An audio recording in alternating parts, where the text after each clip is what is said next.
ሰላም ሰላም፣ እንዴት አላችሁ? የምክር ቲዩብ ቻናል ተከታታዮች በያላችሁበት ሀገር በያላችሁበት ቦታና በያላችሁበት ሁኔታ ሰላማችሁ እንዴት ነው? እኔ እግዚአብሔር ይመስገን እጅግ በጣም ሰላም ነኝ። ሰሞኑን እንግዲህ በአንዳንድ አለመመቸት ምክንያት ጠፍቻለሁ እና ሄሉንም እያየሁኝ እንግዲህ ምንም ማለት አልቻልኩም ነበር። ዛሬ ደግሞ እጅግ በጣም የሚያስደስት ነገር ተመልክተናል። ትላንትና እንግዲህ ሄሉ ማነው የአብን ያጎረምሳው ሲያስደበድበው በእውነት አይቼ እጅግ በጣም ነው ልቤ የተሰበረው። ግን በጣም ማለት ነው እጅግ በጣም እንግዲህ ለምን ይሄ ነገር ሊሆን እንደቻለ ለምን እንደዚህ እንደተደረገ ምናልባት ወደፊት ማብራሪያ ይሰጡን እንደሆነ ነው። እንግዲህ ሄሉ ተመልካቾቿን የምታከብር ሰው ከሆነች ስለዚህ የአብ ስለተደበደበበት ጉዳይ እኛ መስማት እንፈልጋለን፣ እንደ አንድ ተመልካች ማለት ነው። ምክንያቱም የአብ መደብደቡ እጅግ በጣም ሁላችንን አሳዝኖናል። በእንደዛ አይነት መልኩ እሱ ብቻ አይደለም የአብ ሲናገር እንደነበረው እኔንም በጣም የጉዳይ ነገር ምንድነው እዛ ተደብድቦ ባለበት ወድቆ ባለበት በዛ ቦታ ላይ በንግግር የምንፈታው ነገር አይደለም ወይ? ለምንድን ነው እንደዚህ ያደረከው ብላ ነው ስትለው የነበረው። ልጁን ኪሩቤል ነው ያለችው ስትለው የነበረውና ከሱ ጋር ተያይዛ ነው የሄደችውና ያንን ሳይ እች ልጅ በቃ ጨክናለች ማለት ነው የሚለው ድምዳሜ ላይ ነበረ ደርሼ የነበረው። እንግዲህ ዛሬ ደግሞ ያው የሄሉ ነገር ሁሉ ነገሩ ድራማ እየመሰለ ነው የመጣው። እንግዲህ ዛሬ ደግሞ ያው ከአገር እወጣለሁ ብሎ በሄደበት ቦታ ላይ ደግሞ ተገኝታ ይህንን ሁሉ ያደረኩት ለዚህና ለዛ ነገር ነው። ለቻናሌ አዲስ የሆናችሁ ሰዎች ሰብስክራይብ በማድረግ ቤተሰብ ሆኖ ቪዲዮውን ስትጀምሩ ላይክ በማድረግ ጀምሮ ሀሳብ አስተያየታችሁንም እስቲ ያስቀምጡልኝና እንስማው። እስቲ እናንተም ውስጥ ምን አይነት አመለካከት እንደነበረ እንሰማለን ማለት ነው። ገና ዛሬ የመጣችሁ ያው ሰብስክራይብ በማድረግ ቤተሰብ ሆኖ እና እንዳየነው ነው እንግዲህ እንደዛ ሆና ደግሞ መታ ድጋሚ ይቅርታ ስትጠይቀው አይተናል። ግን እውነት የአብን ለማስቀናት ይህንን ሁሉ ርቀት መጓዝ ነበረባት ወይ? እስከ ልጁ ተደብደው ደም ካፉ ነው ካፍንጫው እንደዚህ ቡልቅ ብሎ እስኪወጣ ድረስ ተደብደው በጣም ነው ግን ያዘንኩት። እውነት ለመናገር እጅግ በጣም ነው ልቤ ያዘነው ማለት ነው። በዚህም ልክ አልጠብቃትም ነበርና እና ግን ያም ሆነ ይህ ዛሬ ባየነው ቪዲዮ ደግሞ ብዙ ጥያቄዎች ቢኖሩኝ ብዙም ሄሉን እምላትም ነገር ቢኖርም ግን እጅግ በጣም ደስተኛ ነኝ። በተለይ ደግሞ የአብ ደስታው ተመልሶ ማየቱ እኔን አስደስቶኛል። እውነት ለመናገር ግን በዚህን ያህል ርቀት እንዲህ ለማብሸቅ ከዚህ በፊት ደጋግማ ተመሳሳይ አይነት ድራማ ስትሰራ አይተናታል። እኔም ተናግሬበታለሁ። ልማዷ ነው እንደዚህ አይነት ድራማ መስራት እሷ ብዬ ተናግሬበታለሁ። ግን በዚህን ርቀት ትሄዳለች የአብ እስኪደበደብ ድረስ ትደርሳለች ብዬ ግን በጭራሽ አላሰብኩም። የአብ ሲደበደብ ካየው በኋላ ግን እቺ ልጅ ቆርጣለች ማለት ነው። ከዚህ ልጅ ጋር የሆነ ነገር አላት ማለት ነው ብዬ አለሁኝ እኔ ለራሴ ማለት ነው።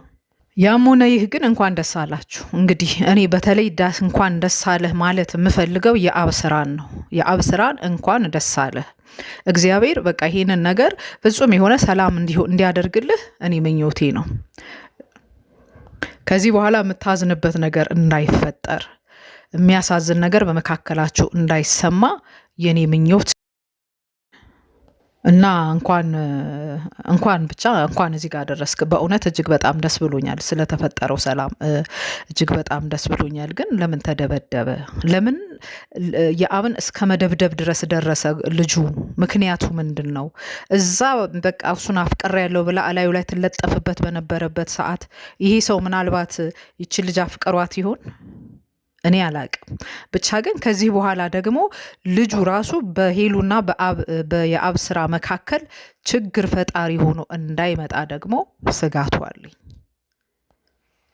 የአብና ሄሉ እንግዲህ ቀጣዩ ነገራችሁ እጅግ ያማረና የሰመረ እንዲሆን ምኞቴ ነው። እኔ ሄሉ ከዚህ ነገር ውስጥ ወጥታ እሷም ማርፋ እኛም እንድናርፍ እፈልጋለሁ። ምክንያቱም የእሷ በሆነ ነገር ላይ ብዙ ስንል ውስጣችን ብዙ ሲጨነቅ ለምን እንደዚህ ሰራች፣ ለምን እንዲተናገረች፣ ለምን እንደዚህ ያደረጋት፣ ለምን እንደዚህ ሆነ፣ እሺ እስከ መቼ ነው፣ ምን ሊሆኑ ነው፣ ሊለያዩ ነው? እኛ ተመልካቹ እኮ ራሱ በጣም በውስጡ የሚያወጣው የሚያወርደው የሚያስበው የሚነጋገረው ሲንገናኝ የምናወራው የምንነጋገረው ነገር ብዙ ነገር አለ።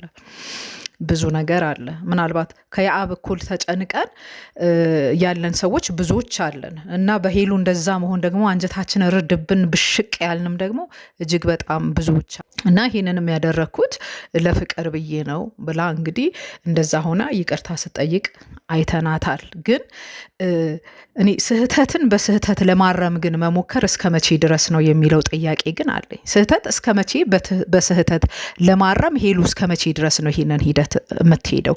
ዛሬ አይደለም፣ ዛሬ ከያዕብ ጋር ብቻ አይደለም፣ እንዳልክ ጋርም በነበረችበት ጊዜ እንደዚህ አይነት ነገሮችን ስታደርግ አይተናታል። እና እሺ ዛሬ በጮኝነት ዛሬ በጓደኝነት በፍቅረኝነት ወቅት ላይ ብዙ ነገሮች ሊፈጠሩ ይችላሉ። ጥልም ሊመጣ ይችላል፣ መለያየትም ሊመጣ ይችላል። ነገስ በትዳር ውስጥ ነገስ ቤት ከቆመ በኋላ ነገስ ልጆች ከመጡ በኋላ ነገስ ደግሞ ጎጆ ጉልቻው ተጎልቶ ሂደት ከተጀመረ በኋላም ከዚህ የከፋና የባሱ ችግሮች እየተገለጡ ይሄዳሉ። ይህንን አስቀድሜ መናገር እፈልጋለሁ። ትዳር ማለት በጮኝነት ዘመን እንደነበርነው አይነት ህይወት አይደለም። በትዳር ውስጥ ሰው ከተጋባና በአንድነት መኖር ከጀመረ በኋላ የማይታወቁ ከሴቷም ከወንዱም የሆነ እጅግ በጣም አስቸጋሪና ፈታኝ የሆኑ ባህሪያቶች ይገለጣሉ፣ ይወጣሉ። ለጸብ ምክንያት የሚሆኑ፣ ለኩርፊያ ምክንያት የሚሆኑ፣ ለጥል ምክንያት የሚሆኑ ብዙ ነገሮች ይወጣሉ። ያኔስ እንዴት ነው ችግሮችን ለመፍታት የሚካሄደው? ሄሉን የምጠይቀው ጥያቄ ይሄ ነው። ያኔስ ትዳር ውስጥ ገብተሽ ችግሮች በተፈጠሩ ጊዜ ፍቅርሽን፣ መውደድሽን፣ ሌሎች ወይም ደግሞ ያደረግሽው ነገር መልካም መሆኑን ለማስረዳት የምትሄጅበት ርቀት ምን አይነት ሊሆን ነው? ዛሬ እነዚህ ሰንካላ የሆኑ የማስተማሪያ መንገዶችሽን ገለሽ ቀብረሽ ነው ወደ ትዳር መግባት ያለብሽ። እኔ ሰንካላ ናቸው ነው የምለው። አሁን ፍቅርሽን ለመግለጥ ያዕብን ለማበሳጨት ከዛኛው ልጅ ጋር የሄድሽበት ያ መንገድ ማስተማሪያ አይደለም። ሰንካላ የማይጠቅም የማይረባ ነገር ነው ያደረግሽው። በብዙዎች ተመልካቾችሽ ውስጥ መጥፎ ነገር እንዲፈጠር የሰራሹና ያደረግሽው ነገር ነው። ኢቭን በራሱ በያዕብ ውስጥ መጥፎ ነገር እንዲቀመጥ አድርገሻል። ግን እንደዚህ አይነት የተደጋገሙ ስህተቶችሽን ግን ስህተቶች በትዳር ውስጥ ሲገለጡና ሲወጡ ሲመጡ በምን አይነት መንገድ ነው ለመፍታት የምትሄጂው? ዛሬ ለመፍታት በሄድሽበት መንገድ ነገም ትዳር ውስጥ ገብተሽ ያሉ ነገሮችን በዛ መንገድ ለመፍታት እሞክራለሁ የምትይ ከሆነ በራስሽ ላይ ፈንጂ ማፈንዳት እንደሆነ ይህንን ማወቅ አለብሽ። ስለዚህ እነዚህ ሰንካላ የሆኑ አመለካከቶችሽን ገለሽ ቀብረሽ ከዚህ በኋላ ከያዕብ ጋር በምትኖሪውና በምትሄጂው ኑሮ እነዚህ ነገሮች ገለሽና ቀብረሽ መሄድና መራመድ ነው ያለብሽ። አይጠቅሙም። ጎሽም የሚያስብሉ አይደሉም። ጥሩም ናቸው ተብሎ የሚያዙም ነገር አይደሉም። ለማንም ለተመልካችም ትምህርት የሚሰጥ ነገር በጭራሽ አይደለም። በጭራሽ ማለት ነው። አንቺ ከኪሩቤል ካልሹ ሰው ጋር እንደዛ በምትሆኝ ሰዓትና የአብስራን በእንደዛ አይነት መልኩ ከቤት በሚባረርበት ጊዜ ሄዶ አንድ ነገር ራሱ ላይ አንድ ነገር ፈጥሮስ ቢሆን እሺ፣ ተደበደበ ጊዜ ያ ልጁ ደብዳቢው እንጨርሰው ወይ ሲል ነበረ። እሺ፣ ያኔ የሆነ ነገር ሆኖስ ቢሆን የአብስራ ምንድን ነበረ የምትሆኙ? ምንድን ነው የምትሆኙ? ስህተት እኮ ሄሉ በስህተት አይታረምም። በምንም አይነት መልኩ ስህተት በስህተት አይታረምም። ከእንደዚህ አይነት አካሄድሽ እባክሽ ታረሚ ሄሉ፣ ታረሚ። የተደጋገሙ ስህተቶችን አትፍጠሪ። አንድ አይነት የሆኑ የተደጋገሙ ስህተቶችን አትፍጠሪ። ለነገ ህይወትሽ ይጠቅምሻል ብዬ ነው የምነግርሽ። ዛሬ ማታቂያቸውን በትዳር ውስጥ ስትገቢ የሚገለጡ ብዙ ባህሪያቶች አሉ። ያንቺም የሚወጡ የሚገለጡ ብዙ ባህሪያቶች አሉ። የአብ ማቃቸው አንቺም ማታቂያቸው የአብ ባህሪያቶች ብዙ የሚገለጡ ያሉ ነገሮች አሉ። እነሱን ችግሮች እነሱን ስህተቶች ለማስተካከል ታዲያ ስህተቶችን ለማስተካከል ወይም ደግሞ ለማስተማር እንደገና በስህተት መንገድ ይኬዳል? አይኬድም። ስለዚህ ዛሬ እንደነበርሽበት ነገ መሆን ስለሌለብሽ እዚህ ጋር በጣም ብዙ ነገሮችን መማር መቻል አለብሽ። እኔ ስለ ትዳር የሚያወሩ መጽሐፎችን ፈልገሽ ብታነቢ ወይም ደግሞ ስለ ትዳርና ስለ ኑሮ የሚመክሩ መካሪዎች ካሉ እነሱ ጋር ሄደሽ ብትመከሪ ብዙ በውስጥሽ ልትገነቢው የሚገባሽ ነገር አለ። በጣም ብዙ በውስጥሽ ሊገነባ የሚገባው ነገር ስላለ ከግንባታ በፊት ይህንን እርምጃ ከመራመደሽ በፊት ብዙ ነገሮችን ማወቅ፣ ማጥናት፣ መማር መቻል አለብሽ።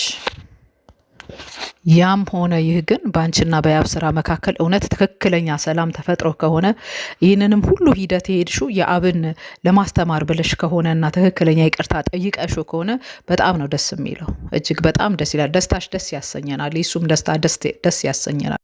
በትዳር ውስጥ እልህ የሚባል ነገር እጅግ በጣም ትልቅ ችግርን የሚፈጥር ነገር ነው።